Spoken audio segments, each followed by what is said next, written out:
India में शुरू होने वाला है फेस्टिवल सीजन, जो कि होगा मिठाइयों का सीजन, खुशियों का सीजन और सबसे जरूरी सेल का सीजन।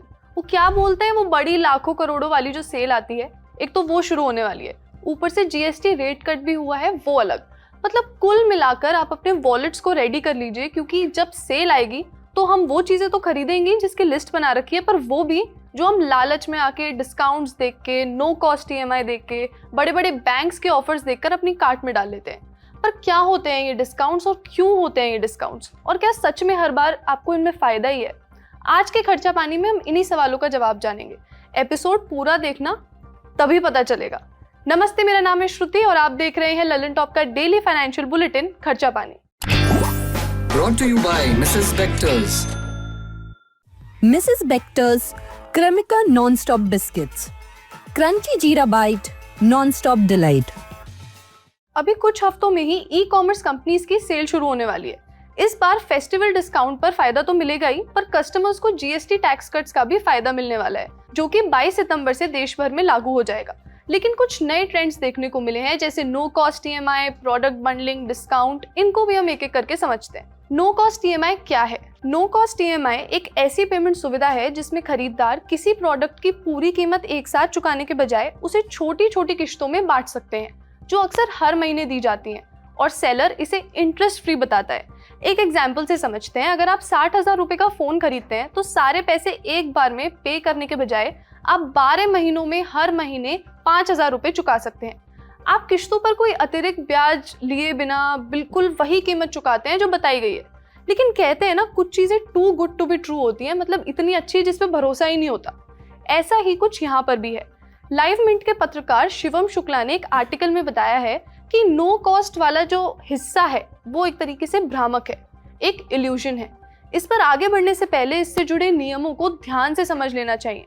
अब नो कॉस्ट ईएमआई योजना के तहत ग्राहकों को सीधे तौर पर ब्याज नहीं देना पड़ता। कई बार ब्याज के पहलू को छिपाकर प्रोसेसिंग फी की तरह बता देते हैं या एमआरपी में एडजस्ट करके खरीदार पर डाल देते हैं। बैंक कुछ मामलों में जो प्रोसेसिंग फी लगाते हैं वो 1 से 3% तक भी हो सकती है। एथेना क्रेडिट एक्सपर्ट के फाउंडर सतीश मेहता कहते हैं कि मुफ्त ईएमआई जैसा कुछ नहीं होता। कोई ना कोई तो इसका खर्च उठाता ही है। ये खर्च या तो प्रोडक्ट बनाने वाली कंपनी या रिटेलर या फिर ग्राहक उठाते हैं। लेकिन ऐसे भी उदाहरण हैं जहां कंपनियां खुद ही खर्च उठाती हैं, जैसे कि डिस्काउंट एडजस्टमेंट। इसमें रिटेलर इंटरेस्ट के बराबर छूट देता है और बैंक को वो अपनी तरफ से वो इंटरेस्ट का अमाउंट चुका देता है। Jindal school of banking and finance में पर्सनल फाइनेंस और टैक्सेशन के professor Kashif Ansari economic times से बातचीत में कहते हैं कि पिछले कुछ सालों में नो कॉस्ट ईएमआई का चलन बढ़ा है। वो बताते हैं कि अमेजोन पर एक एग्जांपल ले तो अमेजोन पर Samsung Galaxy S24 ultra smartphone discount में मिला था। कई बैंक्स और क्रेडिट कार्ड्स में ईएमआई के विकल्प भी मौजूद हैं, लेकिन नो कॉस्ट ईएमआई सिर्फ अमेजोन पे आईसीआईसीआई क्रेडिट कार्ड धारकों के लिए था।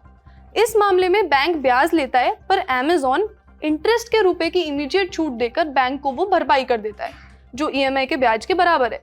मतलब खरीदने वाले के लिए वही कीमत रही, पर सिर्फ कुछ लोगों के लिए जो उस बैंक से जुड़े हुए हैं। जितने भी ई कॉमर्स कंपनीज है वो काफी उनके लिए अब जो जितने वो टीयर 1 सिटीज से ग्रोथ ला सकते थे, वहां पर काफी नए कंज्यूमर्स ऑलरेडी उनके पास है। तो उनके लिए जो अगला बड़ा ग्रोथ का पड़ाव है वो है टीयर 2 टीयर 3 में जाना। एंड टीयर 2 टीयर 3 कंज्यूमर्स को लाने के लिए कुछ जो चीजें उन्हें करनी पड़ती हैं, जैसे नो कॉस्ट ईएमआई, कुछ ऐसे बड़े प्रोडक्ट्स पर सेल जो टीयर 2 टीयर 3 कंज्यूमर ज्यादा खरीद, जैसे कि लोअर कॉस्ट के जो टेलीविजन्स, इलेक्ट्रॉनिक्स, रेफ्रिजरेटर्स वो सब होते हैं, उन पर ज्यादा डिस्काउंट्स देती है कंपनीज। ये भी जानना जरूरी है कि जो हर चीज जो अट्रैक्टिव प्राइस पे लगती है वो जरूरी नहीं कि हमेशा कस्टमर को फायदे में ही रहे, क्योंकि कई बार जैसे कि ये जो नो कॉस्ट ईएमआईज होते हैं, इनमें प्रोसेसिंग फी होती है, इनमें जीएसटी होता है, जो कस्टमर को दिखाई नहीं देता। कस्टमर को दिखाई देता है बड़ा बड़ा लिखा हुआ कि नो कॉस्ट ईएमआई। तो कुछ तरह से ये कस्टमर्स को फायदा भी हो रहा है, जैसे कि कुछ महंगे प्रोडक्ट सस्ते कर दिए जाते हैं। ये जो ई कॉमर्स कंपनीज हैं ये अपनी तरफ से भी पैसे डालती हैं, और ऑफ कोर्स जो बड़े बड़े ब्रांड्स हैं वो भी बेस्ट डिस्काउंट्स चलाते हैं। तो उन चीजों से ग्राहक का फायदा है, पर अगर ग्राहक सावधानी से नहीं करे काम तो नुकसान भी हो सकता है। एक और तरीका है जिससे कंपनीज अपनी सेल में आपको ज्यादा खरीदने पर मजबूर कर देती हैं। अक्सर ऐसी सेल जिस दिन शुरू होती है उसका सबसे पहले फायदा उस कंपनी के प्रीमियम कस्टमर को जाता है। जब आप हर महीने एक फिक्स्ड अमाउंट देते हैं और कुछ स्पेशल सर्विसेज यूज करते हैं जैसे कि फ्री डिलीवरी वगैरह, तो मान लीजिए आपके पास कोई स्पेशल मेंबरशिप है। सेल के पहले दिन सिर्फ आप उन दामों पर खरीद सकते हैं, पर इसमें फंडा ये है कि जो दाम आपको दिखाए जाते हैं वो सेम नहीं रहते।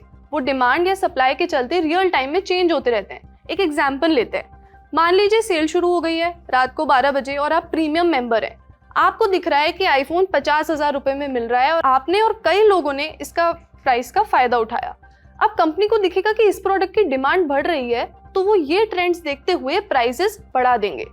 तो अब जब तक सुबह होगी या अगले दिन में नॉन प्रीमियम मेंबर की बारी आएगी इसको खरीदने की, तब तक प्राइसेस बढ़ चुके होंगे। इन्हीं ट्रेंड्स और डेटा का इस्तेमाल करके कंपनी ऐसे सेल के प्रॉफिट्स की तरफ बढ़ती है। मनी कंट्रोल की एक रिपोर्ट है जिसका डेटा मैं आपको बताऊंगी तो आप सरप्राइज हो जाएंगे। ये सेल जो 1-2 हफ्ते लगती हैं, ये इन ई कॉमर्स कंपनीज के पूरे साल के रेवेन्यू टारगेट का 25% तक पूरा कर देती हैं। 25% सिर्फ 10 दिन में। इसके अलावा कई बार आपके सामने जो प्राइसेस दिखाई जाती है सेल के टाइम, वो सारे डिस्काउंट्स लगाकर दिखाई जाती हैं, पर उनमें इतने टर्म्स एंड कंडीशंस होते हैं कि कोई भी एक कस्टमर उन सभी को पूरा नहीं कर सकता उन प्राइसेस के लिए। कई बार आपको बस एक चीज खरीदनी है, उसके साथ 2 और चीजें जोड़ देते हैं। उसमें आपको बताया जाएगा कि आप इसको बंडल में लेंगे तो आपको सस्ता पड़ेगा। लेकिन इसके बावजूद सवाल ये है कि क्या आपको ये डिस्काउंट ऑप्शंस चुनने चाहिए। बिजनेस टुडे की रिपोर्ट के मुताबिक ईएमआई विकल्प चुनने से पहले हमें छिपे हुए चार्ज को हमेशा पहचानना चाहिए। नो कॉस्ट ईएमआई के तहत प्रोडक्ट की कीमत को सामान्य कीमत से हमें कंपेयर करना चाहिए, ताकि ये पता चल सके कि कीमत बढ़ाई तो नहीं गई, और अगर बढ़ाई गई है तो वो प्रोसेसिंग फीस है या ब्याज पर जीएसटी है या कोई और छुपी हुई कॉस्ट है। तो इस फेस्टिवल सीजन में आप इन ट्रैप से कैसे बच सकते हैं और मैक्सिमम फायदा कैसे उठा सकते हैं, ये हम जानेंगे एक्सपर्ट से। सुनिए। कस्टमर्स, कंज्यूमर्स को मैं यही कहना चाहूंगी कि एक फाइन प्रिंट पढ़े, समझे कि आप जो पैसे लिखे हैं वही दे रहे हैं और क्या उससे सच में आपका फायदा हो रहा है, और दूसरा वही खरीदे जिनकी आपको जरूरत है।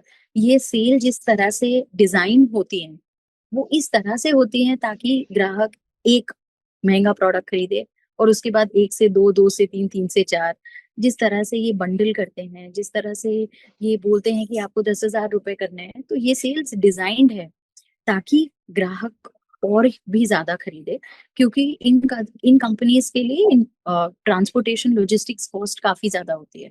तो इनका काफी फायदा है अगर ग्राहक का जो कंज्यूमर वैल्यू है, जो ऑर्डर वैल्यू है वो ज्यादा होती है, तो वो कोशिश करते रहते हैं कि आप ज्यादा से ज्यादा प्रोडक्ट्स खरीदे। इनकी सेल इस तरह से डिजाइंड होती है कि जितना ज्यादा खरीदो उतना ज्यादा फायदा, एंड कई बार इन चीजों में कस्टमर्स फंस जाते हैं। आज का खर्चा पानी यहीं तक। अपना ख्याल रखिए और देखते रहिए द ललन टॉप।